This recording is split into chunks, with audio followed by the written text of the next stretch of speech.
Welcome, everybody, to Electronic Music Meets Classical Music. My name is Galestian, here with the one and only Andreas Henneberg and Chris Dellacher. Very good. Hello, everybody. Thanks for coming. I've been Complicated practicing. name to pronounce it in English. So yeah, bridging the orchestral and electronic music world seamlessly. So I'm going to introduce Andreas here, born and raised in Berlin, a unicorn, as they say.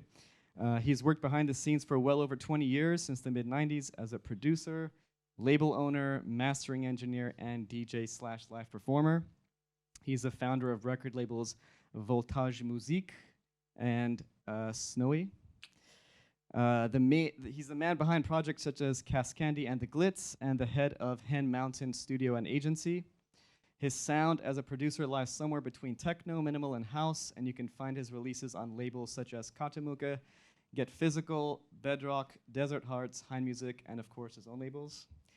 His highly acclaimed philharmonic live concept called Synth Happens has garnered attention from all over the world and can now be experienced in opera houses worldwide.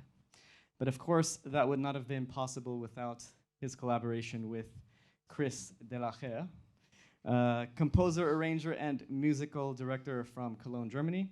He studied composition at Folkwang University of the Arts and musicology, philosophy, and German philology at the University of Cologne. His expertise is mostly with symphonic crossover projects, with collaborations including the WDR Radio Orchestra, the Bochum Symphony Orchestra, the Uwaga Quartet, and many more. And since 2019, he's been the chief arranger and musical director/conductor of the Groove Symphony, which is a concert series that focuses on the symbiosis between orchestral and electronic music.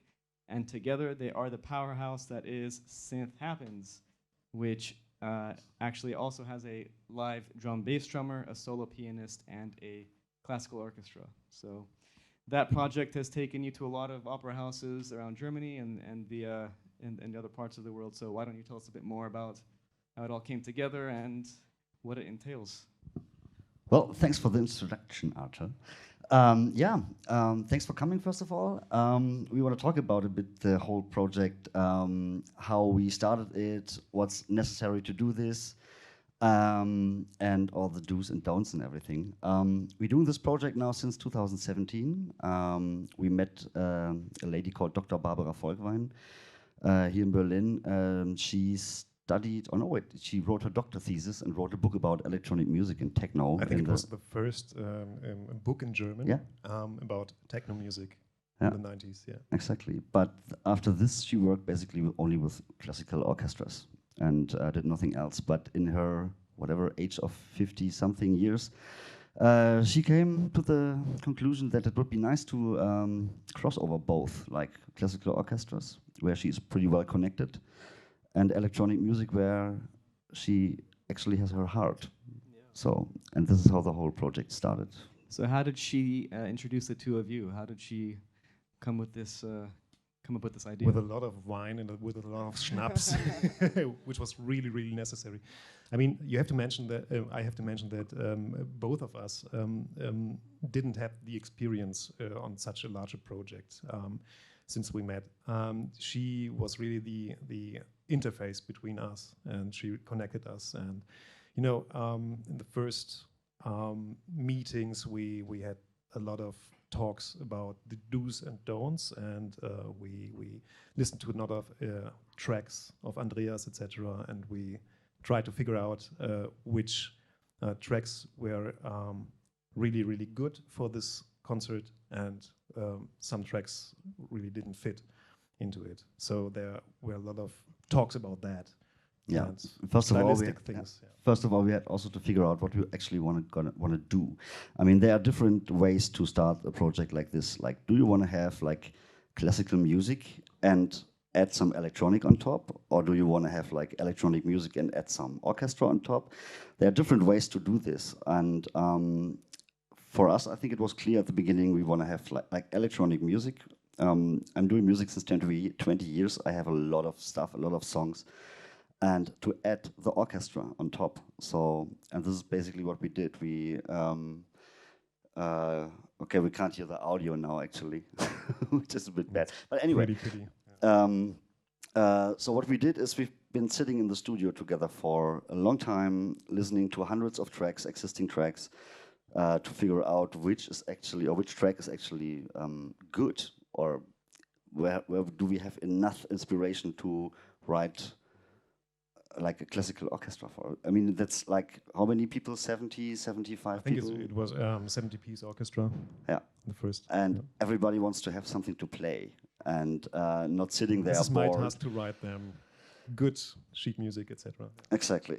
So then what are some of the main criteria that you would use when it would come to choosing which tracks? Is it would you write any new material on top to make it more suitable for an orchestra? We did both. We did both. So some of his tracks really had a basic harmonic structure or melodic lines, which helped me a great deal because then I didn't have to invent some new material, etc. But some of them, in case they didn't have harmonic structures or something, I invented it. So we did a mixture of both, and yeah. This is really fun for me, of course, because I could experience, I could experiment with his tracks, etc. And this was, yeah, really good connection. Yeah. I mean, for me it was important because the track's been existing already, and if we write an orchestra on top of it, it's still my track, and if you hear it, you can still see, okay, it's this electronic music track, and not just a wall of orchestra on it. And I think that was one of the biggest or most complicated things, to write an orchestra on it without destroying actually the track. So the overarching goal was to keep in mind your basic tracks, of course. Yeah. This is one of my sketches. Yeah. Yeah. Exactly. So the first sketches, we're sitting together looking for tracks, and this is actually when Chris was sitting next to me and making notes. Nobody understood except him, probably. This is my personal style, I have to mention. I do a lot of drawing when I'm inspired. I draw little lines, etc. This is not sheet music. This is not, nobody can play it, but I can play it in my mind. So this is just for memorizing, etc. Do you see that? Do you have can you imagine how this would sound? No. Okay. Anyway, so looks like some MIDI notes over there. Sorry? Looks like some MIDI notes on that side. Yeah, right. Yeah. A little bit, right? So what are some of the learning processes along the way, the do's and don'ts you were talking about? Like when you're sitting down in the studio yourself, you have this process that you're very, very familiar with. You know, you've been doing it for over 20 years. And now you're coming together with Chris, who comes from a different discipline, and his process is completely different. So yeah, what are some of the things you've learned, the do's and don'ts? And well, I think we have different routes in general. I mean, Chris has a musical background. You studied, was it arrangement as well and everything? Like it was musicology and composition. And in composition you have also conducting and arranging. Yeah. Exactly, and I'm coming more from the technical background. I studied audio engineering and all this kind of stuff. So, and I don't play any instruments like professionally. I just play it for my studio use, and that's it. I would never go on stage. You know, right now I can't even read scores. You know, so because I don't need it. Right. I don't need it. I never needed it. I just want to be creative, and so it's been like two different worlds clashing together, I think, right? Yeah. And learnings. There've been a lot of learnings. I mean, you know, just imagine you're doing like techno or electronic music for 20 years somewhere in your studio, and at some point you're on stage with a fucking orchestra. So it's like, you know, exactly. So there's so much to learn. It can be very, really tough. Yeah, it can be really tough, and I'm still learning the whole machinery, all these hundreds of people involved in this machinery, and everybody is somehow important, and everybody has something to say. It's quite crazy. Yeah, I can imagine. Yeah. So then, what's the process of choosing the tracks and then kind of rearranging it for the orchestra and the whole writing process behind that? At what point do you hand the controls over to Chris, or do you sit in a room together and do everything at once together? So how's that process? Well, this is a cool picture in Andreas' studio, and I visited Berlin a lot of times, and we had great chats, and we listened to a bunch of tracks of him. of course. And then we took notes. And then I drove back to Leverkusen or Cologne, and I did the first sketches. And then, so my notation program is also able to make basic modifications. You know, sounds really cheesy, but you can have an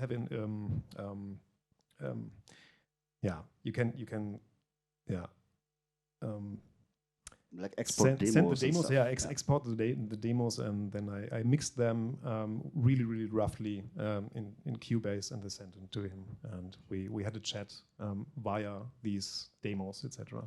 Exactly, and for me it's very important to get these audio demos from him. Like he's like orchestrating it in kind of MIDI stuff, but I can put it on my electronic tracks and see, okay, this is nearly how it will maybe sound later, and then we start adapting. I'm adapting the electronic, we are rearranging, making it shorter, parts longer. I take out some instruments, you know, which actually can take over the orchestra. And which I do also. All this kind of stuff. So it's a lot of back and forth until we have like a audio demo which sounds actually quite okay. So for me, for you, and then next track. This is how it works to get this done, and then. Oh, we're at the point we can print notes or the scores. Then I have to lay out all the sheet music, of course, because every musician wants to read good-looking scores. And okay, no, this is the next topic. Yeah, it's a lot of work, I can tell you. So then, up before the point where you actually have everything written for all the different instrumentalists, you have everything composed and written in MIDI, so all the different parts. And then you print those out, send them to Andreas, and then you overlay them with what you've got going on. What about, because you have an actual drummer, a bass drummer, do you write parts for him as well, or does he handle that? Of course, yeah, he's a studied musician, and he can read music, and this helps a great deal. I mean, we have to communicate via notes, and this is cool, yeah. The first shows we played actually without drummer, so all the drums, kicks, my grooves came out of my machines, which was pretty cool. I mean, it's like techno, it's electronic music based on these grooves. But we said, like, how cool would it be like when an actual drummer takes over all this, you know? So he gets all my samples from every track, all the single shots. He has like, I think 11 or 12 electronic pads and some acoustics and stuff. Something like that, yeah. So, and he's programming his like drum set with my samples and grooves for every track, and he's playing everything live, which is crazy for an like nailing like bam, bam, bam for 90 minutes is quite. Yeah. So this is why I have a little video where you can just see also his footwork and how crazy this guy is. Unfortunately, we can't hear it right now. But so this is when he's playing. It's called the spider technique. Yeah. So, and you need like both all these 4 feet things and like 11, 12 pads, because like, I mean, you know, when you produce electronic music, the grooves are pretty much, you know, there are a lot of sounds in there, and So you have nothing to do with for example, the kick drum is heavily quantized usually. That's his department too, or? Yeah, but he's like, you know, you put a MIDI cable in there, in his whatever.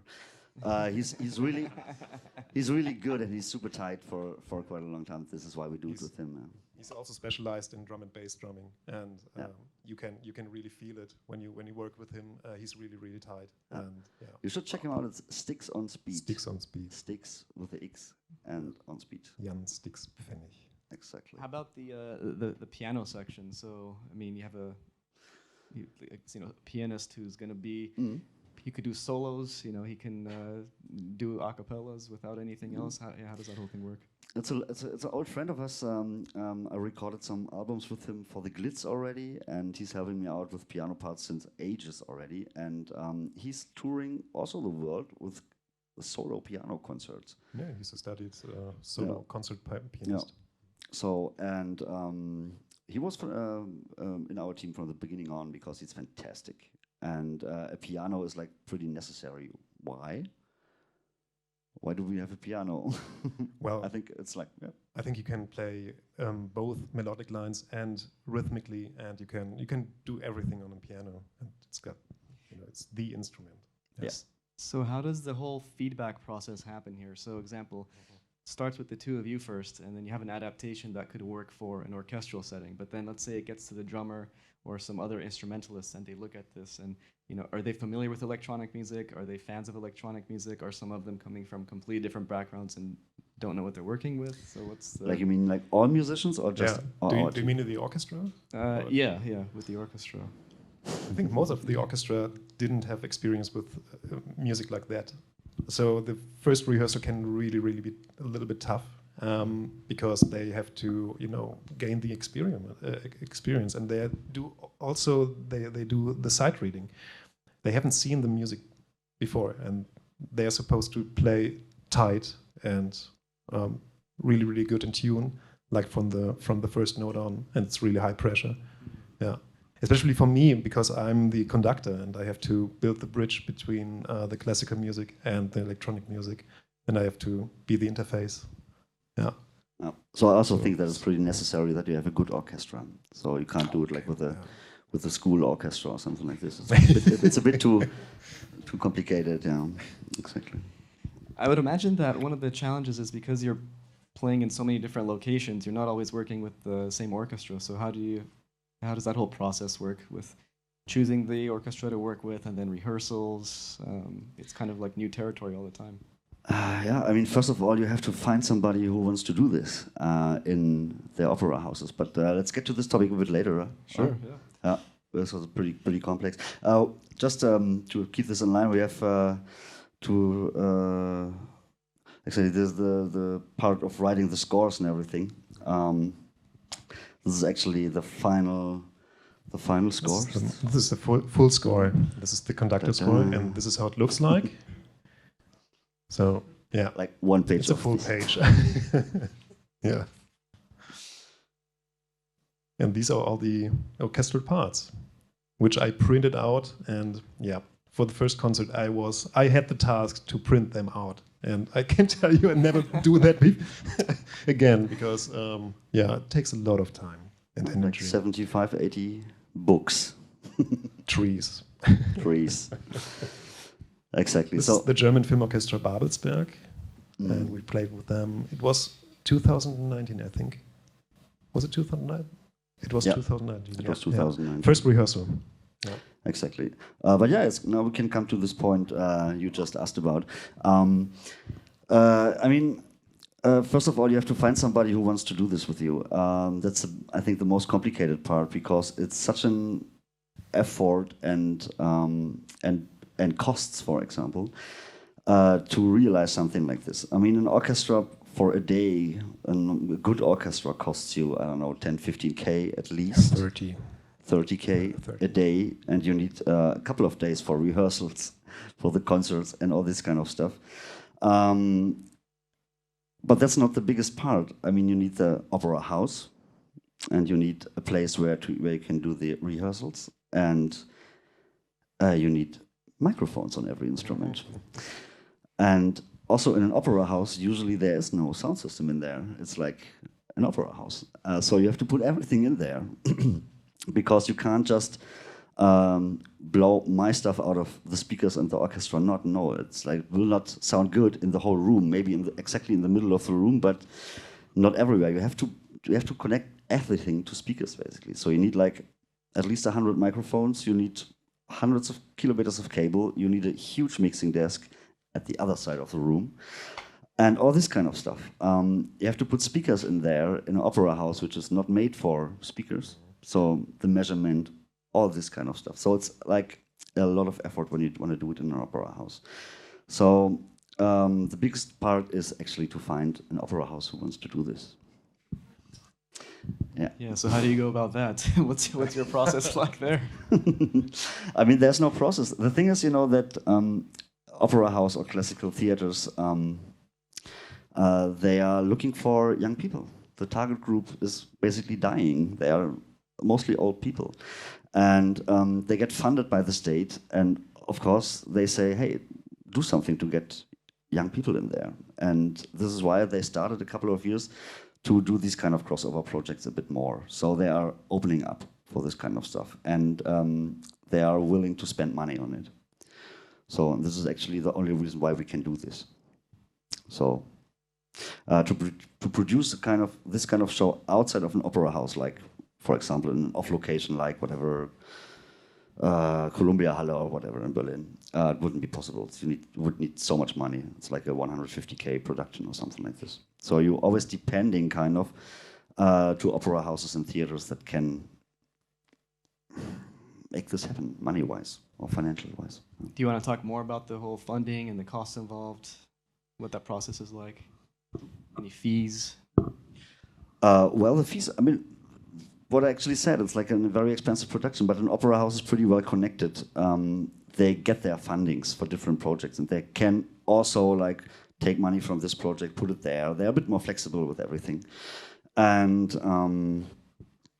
that's the only way how you can do it. I mean, we've been talking to big production companies in Hamburg if we can make a tour out of it, like festival tour and everything.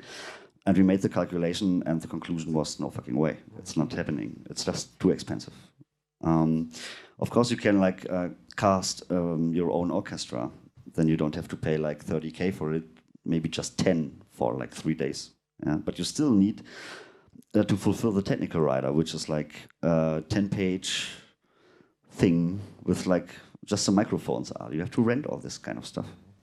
Yeah. So with every new location you go to, you have to source the equipment. Yes. Find rentals, a rental company. So no, that's part of the theater or the opera house. We're just sending our technical rider in advance. They're gonna check, and then usually they have their own companies where they are working with, which are equipped with this kind of stuff. So it's basically their job, and then they have to put the speakers in the room, do the measurements and everything. We actually arrive there 3 days before the show, 2 or 3 days before, have 1 day of like sound checking and setting everything up, 2 days of rehearsals, and then concert. That's it. So as far as your electronic portion of the whole performance, what are some of the 100% must-have gear that goes with you, especially as you're going from place to place, from different towns, and maybe even internationally across seas? You know, what's that process like? Do you take everything with you? Do you try to source it once you arrive? Well, I take everything with me, because it's such a special setup, the live setup and everything.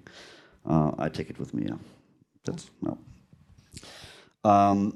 Yeah, just a picture here that was like Meet the Orchestra. That was Filmorchester Babelsberg here in Potsdam, 2019. We're going to play with them actually in 2023 in May again next year.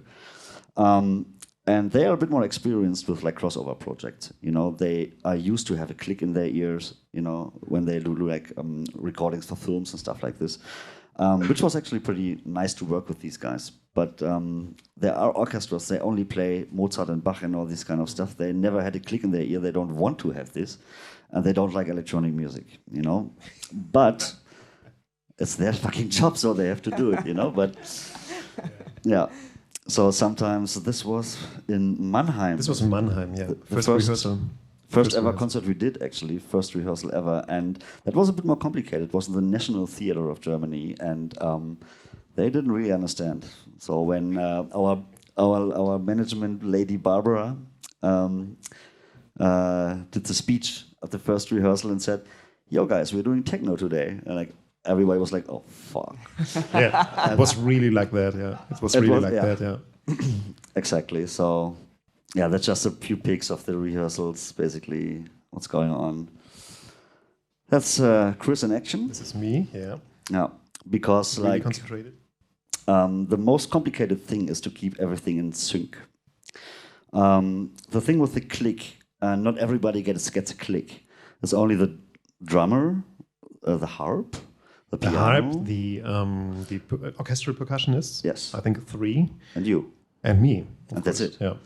So your job is basically to keep the whole orchestra together. So if they are, as I mentioned, I'm the interface, of course. Yeah. Yeah. So if you see they're drifting a bit, you know, you have to be. I have to catch them. Conduct faster. I have to simulate my movements and to get them back on the track, of course. Yeah. And sometimes it's just a 16th note or something, but this is enough to, you know, make the music a lot of not groovy anymore. So exactly. my task is to catch them and bring them back on the track. Yeah. Yeah. The thing is that the stage is so big that you have like sometimes delay. 30, 40 meters, you know, and there's a delay between the drummer who's sitting on the right side, you know, and the guy on the left side is getting the sound like half a second later, so it's impossible for them to be in tune.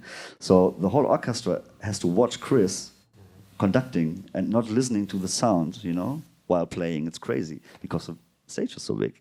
So it's not so easy. This is why I said at the beginning, you must have a very good orchestra that can actually handle this, you know, without like using the ears. They have to just use the eyes to be in time, which is crazy. I couldn't do this. Which one was the most challenging performance that you had as far as that goes? Good question. What do you think? I think everything is always challenging. Yeah, it's always. I think the first rehearsal is a game changer, because then you the orchestra has to feel the connection to the music, and sometimes they just cannot dig it. And then my task, of course, is to help them play the music right. And once that step is okay, it really can be heaven on earth, because when the sound is great and the musicians have fun and they, you know, spread it out, then it's really, really cool.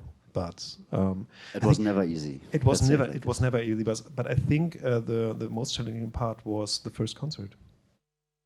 The rehearsal time in the first concert, because we were not so experienced. Where was that one? That was back in 2017 in Mannheim. In Mannheim, yeah. And I would imagine after you get the first one done, it's kind of like you have some momentum, and then maybe do you present what you've done to the other orchestras, and you know you have the YouTube videos and stuff like that to present. It's also a lot of learning. You know, we did the first thing, and okay, shit, they actually can't play this in a good timing, you know, or they can play it, you know, but if the timing is not right, you know, it sounds just like chaos. And if it's like these 16 notes, when they are out like just a millisecond, it sounds like. So it's a lot of learning to make it better. What was this? Yeah, that's the first sketch on which person is actually sitting where on stage. Stage play. It looks a bit smaller than it is, but it's for 72, 73 people, right? Yeah, 70-piece orchestra. Yeah. Including us then, DJ, piano. So yeah, that's like the first meeting with, it was also in Mannheim, our first show ever. The guy sitting there on the phone was the conductor back in the day, an Australian guy. Yeah, they just do like stuff like this. Who's sitting where and everything. Then also light shows and visuals, you know, you have to talk about this. There's a big light team there, that everything looks good. That was in the National Theatre, our first show ever. And that was basically 3 months ago. This was in Kiel, yeah. 3 months ago in Kiel, so it looks different. So we have a light concept, you know, for every song, it has to be in time and everything. So it's not only the music, so you have to write like concepts for light shows and stuff like this. And you present that this. We also never did. Yeah. So, and you present the lighting concept completely separately. It's planned out and synchronized. Yes, exactly. So we also have to take care of this, basically. Yeah. What about things like in a nightclub, for example, you have, you know, the fog machine and haze and lasers and things like that, and I'd imagine that would kind of be a Forget it. Yeah. Because all the orchestral musicians, they don't want to be disturbed by reading the music, and when you have the haze or light, which are flipping, etc., they cannot read the music, and then they really get really angry, and it's they fight against me. So I would have a really bad time if we had a shitty light concept. That's also the brass player, you know, when you play a trumpet and there's haze in the room, you know, they really can't breathe anymore at some point, and they really hate it. Well, we tried it a couple of times, it didn't work, so we don't do it anymore. Do's and don'ts. Yeah, so you can see it in this photo, for example, the visuals are like right above the orchestra, that they don't have like any visuals or any from the beamer or everything in their eyes, so they're really picky, and they are standing up and leaving the room. They're just going. So there's never really any visuals in front of them. It's usually behind them. Yeah. Also that they're not disturbing, you know. I mean, you can you see it somewhere? Not really, but under the stage here, for example, is a battery of subwoofers. The whole stage is like vibrating, you know, and this is already like, so at the rehearsals, you know, half the volume, and at the concert we just crank it up because the chance that somebody is standing up at the concert and leaving the room is not so high, you know. They're usually sitting there, but complaining afterwards, but then it's over. So, yeah, it's not so easy. So with all that bass, how close does this get to an actual club where people want to get up and dance? I mean, people are dancing. They're standing up and dancing, basically. I mean, that's what it's made for. It's like, I don't know. I mean, like an opera house or a theater is kind of a holy place, you know. You I don't know, go there, you know, with nice clothing, you know, you sit down, be quiet, you know. You would never stand up, dance, and but they do. People do. Like, takes 10-15 minutes and then they stand up and dance. It's quite cool. That's another video of a rehearsal. That was in Dortmund, basically open air actually. Just a rehearsal to close this rehearsal topic. That's how it looks like. Everybody's just doing his thing in normal clothing. Unfortunately, we can't hear it now. So, yeah, you see that's on stage, for example. The stage, yeah. That was open air. Back to the technique. That's only the cables for the monitoring. That's not the main. That's only the monitoring. That's a lot of stuff. That's kind of the mixing console we had in Potsdam with the Babelsberg Film Orchestra. Stuff like this. Yeah, that's the whole team. The guy in the middle next to me with the red was the conductor in Dortmund. Last time we had a conductor, an external one. Since then, Chris is conducting the whole thing because he knows the music best. And yeah, you want to say something about this, or? Do you mean to conducting? What can I say about conducting? I'm not a studied conductor, so I think the concert in Potsdam, it was the first time I conducted a really big size orchestra, and I really had to you know, grow a little bit and etc. And it was like a jump into cold water. But it was really fun. So so what does a conductor? A conductor shapes the music, and I give the main entrances and cues, of course. And yeah, as I mentioned before, I'm really the interface between Andreas and the orchestra. So and in the rehearsals, I really have to figure out where the problems are. Sometimes there are rhythmical problems, etc. I have to figure out them out and to rehearse only these corners which are really problematic, etc. And it has also got a lot to do with time schedules, etc. I have to mention all the time which is scheduled for the rehearsal times, etc. And a bunch of things to do and a bunch of things I have to keep in mind. So, and next week we are going to do another concert in Rostock. Yeah. Yeah. So what's that looking like? Any preparations for that, or what's an example of what the rehearsal might look like from the? Well, you said you arrived 3 days before, so kind of walk us through that whole process for this new show coming up. Well, you arrive there, then you build up your setup, then the orchestra arrives, you say hi to everybody, tell them that we are doing techno today. Then you have this, that's always the same actually, I think. Sometimes more, sometimes less. At least that part's predictable. Huh? I said at least that part's predictable. That part is predictable, yeah. But actually, you know, the thing is, over the years now, we made just the whole thing better and better and better and better with every show, you know. We're adapting something and learning it so much. That we actually know what orchestras like.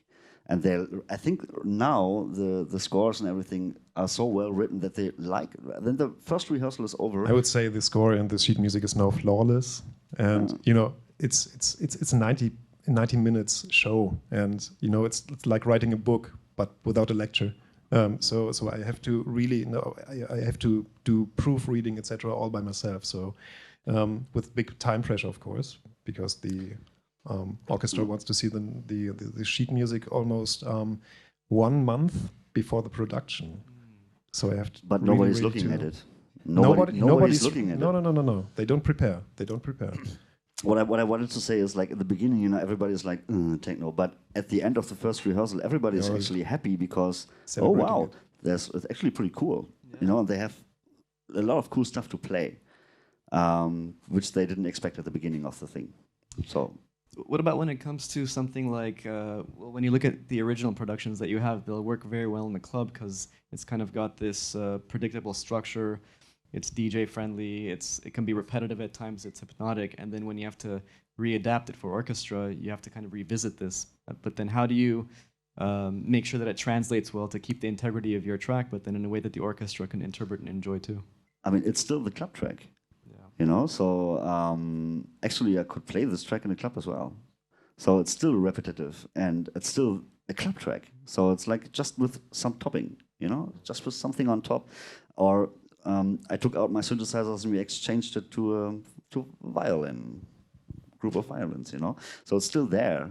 And also what I couldn't imagine before is what such an orchestra is able to create crazy sounds, you know. They can make so weird stuff with these instruments. Play extended techniques, etc. So they cannot, like for instance, a violin player was, they can hit the wood with the bow, like for instance, and then it creates a percussive sound, and all this stuff. They really usually they don't like these extended techniques because it really can damage the. But if I write it, they have to play it. So this is this is my advantage. It's like going back to the days where people would take their guitars and smash them on stage. Right. Now you do it with the orchestra. Yeah. Good comparison. Yeah, really good. Just want to explain this picture here because we've just been on stage. That's actually an order which guy has to go on stage, off stage, in which order, and all this kind of stuff. There are so many rules you have to follow. Conductor first, then you know the artist, then the drummer, and then the piano player, and all this kind of stuff. And you know when you're like on stage and you just performed this track and you're completely mind blown already, you have to remember, okay, who's going on off stage now at first, and blah. You know they have to learn all this shit because. Usually it's like high five and then you go off stage or something like this. No, it's definitely not. It's not a rock band. It's not a rock band, yeah, you have to learn this as well. Okay. Yeah, this is kind of how it looks like. That was in Potsdam, right? Babelsberger Film Orchestra. Yeah, this was in Potsdam 2019. Yeah, true. And this is something, okay, we don't have sound. That was an open air thing, you see, like everybody's dancing and at some point, hands up. And there's a lot of screaming going on, but we can't hear it now. Stuff like this. What about in terms of dress code or anything like that? Is any sort of dress code enforced since it's in an opera house, but you have a club environment, so? Well, I mean, we can actually wear what we want to, but we have to tell the orchestra what we want them to wear. And this is not so easy. You just say, hey guys, just wear a black t-shirt. You know, and the ladies also like black t-shirt, not so complicated. But you can't imagine that like half of the guys don't have a black t-shirt. Like they just don't, or they say like wear a whatever black jacket and a white t-shirt. Some have a like a what is it, hemd? Shirt. Yeah. So at the end, everybody looks different. Yeah. But you just tell them, okay, the color or something like this. Yeah. Any other notes or comments about the day of the show? Any differences of experience or? Whoop. I mean, yeah, a lot. I mean, you never know. For point A, is it sold out? Is anybody interested in that? Then you have a completely different crowd. You have like, I would say like 60-70% like techno guys, and still like 40% of the normal classical guys. I mean, they have like subscriptions, opera subscriptions, where they can go whenever they want to and stuff like this. So I guess we have it at once that a couple of been standing up and leaving the room because they didn't like it, you know. But usually, even like you have like some older ladies like in their 80s, and they, it's so different, but it's so nice, and you know, they've never seen something like this before as well. So we get a lot of funny feedback actually on this. But yeah, you never know what you get. You're still in an opera house, not in a club. Yeah. I think it's a nice way to bridge generations, that's for sure. So, what about the like the break and the encore? Do you have a break in between, and what happens in between? I mean, yeah, we have to make a break because it's a very, very exhausting. They want to sell drinks, etc. Yeah, basically. Yeah. It's pretty exhausting for the orchestra to play like 90 minutes in a row. So we have to have a break of 20 minutes, 30 minutes in between. Also, the opera house wants that because they want to sell like champagne. Exactly, and then we have like one encore at the end. So we go off stage, in certain order, then we go on stage again, then we play an encore, and that's it. But usually we try to make an after party afterwards in the lobby, if it's possible. We set up a sound system there as well, and some DJs playing, and usually I play as well, some tunes later, like after show party thing. Who wants to stay can party with us a bit. Cool. And do they go all night, or is it more limited in hours? It depends. I mean, sometimes in Potsdam we had it like the police came 3 times and shut because like the was it Potsdam? Nikolai Saal is actually right. it's in the middle of the city. The people living next by it was like they usually don't do it, but sometimes we just rent a club nearby or something like this, or looking for a partner club. Cool. To do this. And with the encore in between, do you have a DJ playing, or is there an intermission of music completely? No, it's silence. Everybody leaving the room, getting champagne. And then you have this gong gong, and everybody comes back. Exactly, this kind of stuff. I don't know what this is. Oh, yeah, we had this already. What's this? Oh, yeah. Okay, just let it play. Yeah, exactly. So that's basically the key things. Do you have any questions, guys? Yeah, go ahead. Maybe can we get a microphone for this gentleman, please? Or I can pass my microphone over to him.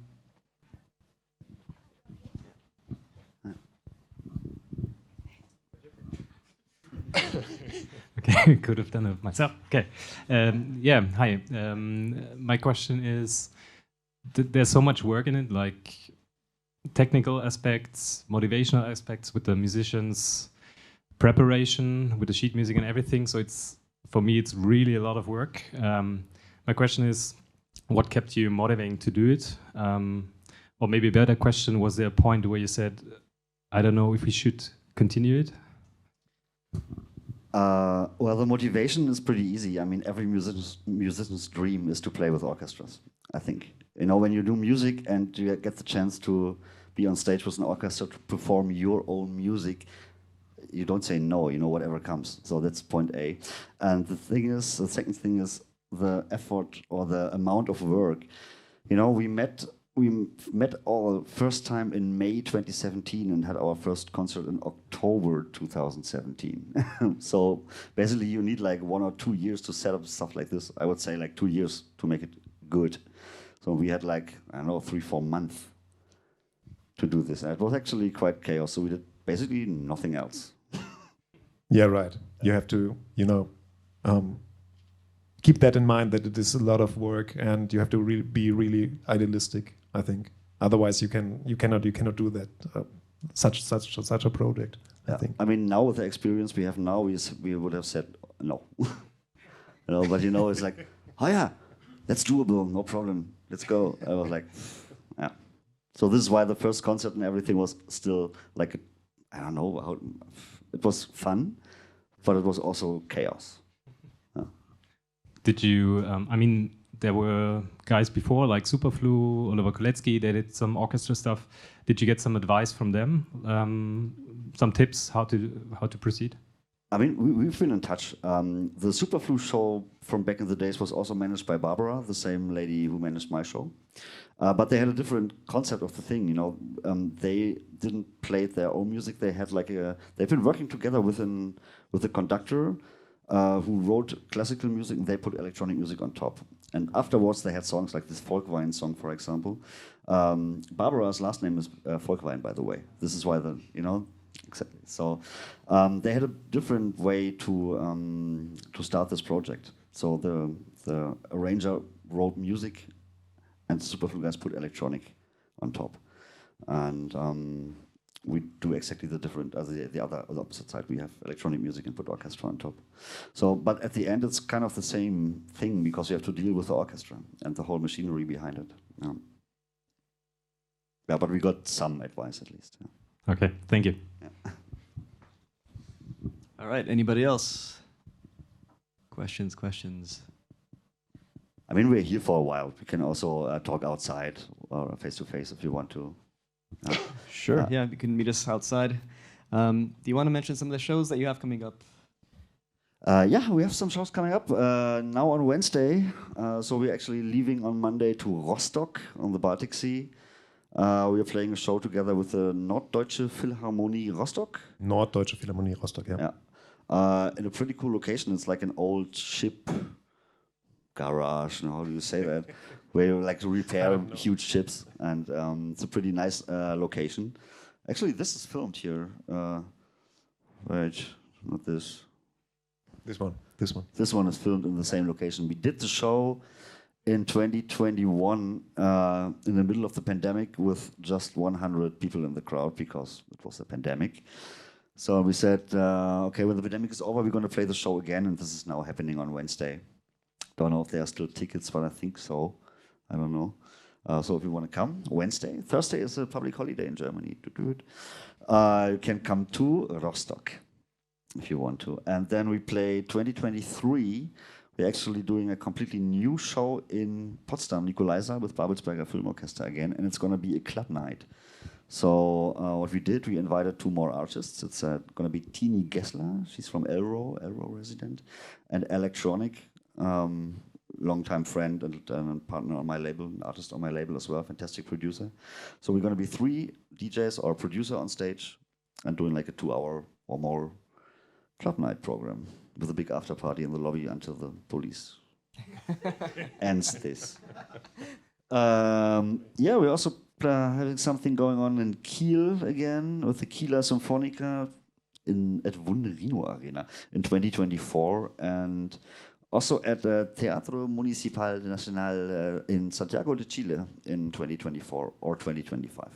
We're still planning, and then we have like LA, San Francisco, lots of stuff we are planning, but as you can imagine, it's not so easy. Amazing. It stays and falls with the fundings and the money. And you've been to South America a few times, or will this be your first event in Chile? With the orchestra, the first time. With the orchestra, we never did this before, no. And in the States?